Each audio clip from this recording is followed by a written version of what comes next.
welcome back. This is Your World at 10. Now, like I've been telling you since the top of the show, we are at the location in Mumbai where the Nano was launched just a few hours ago. And I have with me the traveling British journalist contingent here. They're all here to see the launch of the Nano. And I'd like to get first impressions from them of the car. Many of them have, in fact, even test-driven the car. Ken, what did you think of the way we've unveiled the Nano, what it means for Tatas, what it means for India, and really if it means anything in terms of a marketing feat and not an engineering one, or maybe even an engineering feat across the world? I think it proves that Tata are a serious player on the world scene. I think they caused a storm when they bought Jaguar Land Rover. This shows how serious they are. As for the little car, I drove it yesterday and I think it's a remarkable car. It may not be a pioneering breakthrough when it comes to engineering, because it is a basic car, but for the price, that's the incredible story, and that's the story I think that's astounded the motoring world. A lot of people said that it couldn't be done, and what Tata have done is delivered. Okay, great. So you're saying the drive was not bad. Let me see if Ray and Mark agree. The drive is not so bad for the price, so the drive is not so bad anyways? The drive is not so bad anyway, but it's particularly good for the price. I mean, the thing to know about this car is that Tata started from first principles. They didn't just take an existing car and strip it out and make it cheap. They actually started and analysed every part to make it optimum for what they were trying to do. And I think they got a very good package. There's plenty of room in it. It drives pretty well. And I think for Indian conditions, it does exactly what it was supposed to do. Ray, does it leave you with a sense of hey, no one but an Indian company could have done this? Do you think this is in a sense, any challenge to global automobile companies, or are they too busy fighting their own problems? Well, I think it's a car for Indian conditions, which of course are reproduced in some other parts of the world, but not really in the West, if you like. But it is a challenge to the whole of the industry, because nobody thought they could do a car at this price. And Toyota, for example, we know, is using exactly the same sort of approach to analyse how they can make the cheapest possible car that does the job that they need. Now, whether that's the same job as the Nano is intended for, I don't know. But other car manufacturers have said that they really do not understand how it can be done for the price. And that includes Suzuki here in India. In Asia, yes. Well, Mark, what did you think of it? Well, I've got to say I've not yet driven the car, but I think what's interesting to me, as someone whose newspaper covers Birmingham, which is the UK's motor city, and the city where the Austin Mini was born, lots of comparisons have been made to that very famous car of the 1950s. And I think we may just have seen the birth of the new Austin Mini, but of course it's very significant that it's happened in this part of the world. Okay, again I come back to the question, is this car just perfect for India, or do you think that this is going to be a project that is scalable to international, proportions? I think time will tell whether the product itself is scalable. I think what Tata will have done at the very least is teach automotive companies in the UK, Western Europe and America that there is a different way of doing things.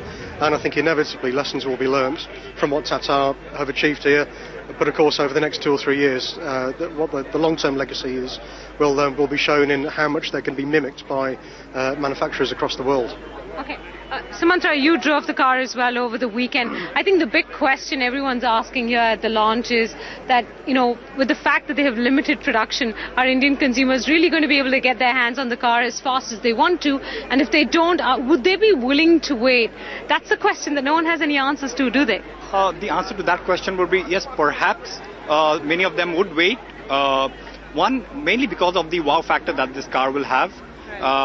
And because of the price factor, they cannot shift to any other car in the current market in the current conditions where they will get the car at the same price. They will probably have to shell out around 40,000-50,000 rupees more to get another car.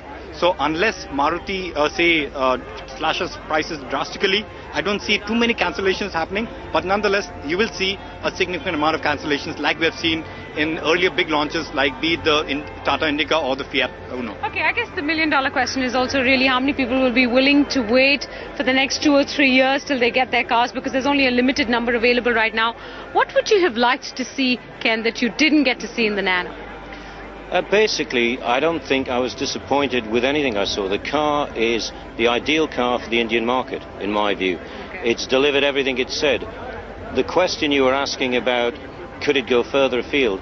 I believe that Tata have proved they could adapt this, and they've said they're working to adapt it for Europe. What Europe has is slightly more sophisticated tastes, but the fact is the shape of the car, the size of the car is incredibly roomy inside. All they need to do, which is what I believe they are doing, is put a bigger engine in, improve the interior trim, and I think that they have a car that could also establish itself in Europe. Okay. Would you agree with that, Ray? And is there anything that you would like to have seen in the Nano that you didn't? Well, I agree with Ken in that it's good for this market. It could do with a little bit more power, and particularly when it's got air conditioning, and it could also do with slightly different gear ratios. But you know, these are details. The problem, I think, with it going to other countries, particularly to Europe, is that by the time you've adapted it for European regulations, you have to add quite a lot of equipment, and that's quite expensive, which would make the car a multiple more expensive than it is here, and put it into a different part of the market. Here it has no competition. In Europe it would have some competition, and I don't fully understand why Tata wants to do this, because it seems that the demand in India and surrounding region is going to be so big that they don't need the extra volume of going to Europe or anywhere else in the world. Okay, Mark? I think what the only letdown today is that the indications of the early volumes is going to be so low, right. And that could well come back to sting Tata. And of course I have in mind the other part of the Tata empire, which is Jaguar Land Rover. Right. And of course anything that damages Tata anywhere in the world potentially damages another part of the empire. So it would have been nice to see more optimistic figures reported today. Okay, Sumatra, when you drove the car, was there anything that you thought that was missing in the car that should have been in the car? Well, I feel that there are a couple of areas where it didn't meet my expectations, such as the noise level inside the cabin, and also the plastic quality. But you tend to forgive the car for two reasons. One, because of the certain areas where it's very strong, for example, the fuel efficiency, and as Ken mentioned, the roominess inside. So since you have those strong points of the car, you tend to forgive the weaknesses, and also, the more importantly, the price. So you tend to think that, okay, it's built to a cost, so you tend to forgive it. Had it not been such a low-cost car, you wouldn't forgive it. Yeah. Okay. So what is this? A great marketing feat or a great cost engineering feat at the end of the day? It's a great cost engineering, but as the crowd here shows, it's also a pretty impressive marketing. I do agree with Ray on the price issue for Europe. If they are to repeat the success, and that would be at a niche level in Europe, they do need to have it at a price that would make Europe sit up. So that is their next difficult task. It must be price sensitive. Okay. Ray, I remember Carlos Ghosn called it frugal engineering. Does this do for India, what I guess to some extent Detroit has done for the US? Does this make us prove our credentials as a great cost engineering hub, or do you just think this is a fabulous marketing strategy? The car sells itself because of the price point. No, I think it is more than that. I think there are some parallels with the Model T Ford and the era of Detroit, if you like, in the early era of Detroit, and also even the Volkswagen Beetle before the war in Germany, because the comparable activity is that people were getting onto four wheels for the first time, and they were given something that was cheap enough for them to do that. Now that's happening here. It's really relevant here, and it's not the same situation in other parts of the world. But here, it's really good, and I think India has shown, it would have been easy, if you like, for Toyota or somebody to come in and do that here, but an Indian company has done it. Okay, great. Mark, last question to you. Would you like to drive this home? I'd love to give it a go. I really would. Yeah, definitely. Thank you. Do you think it's going to work in Birmingham at all?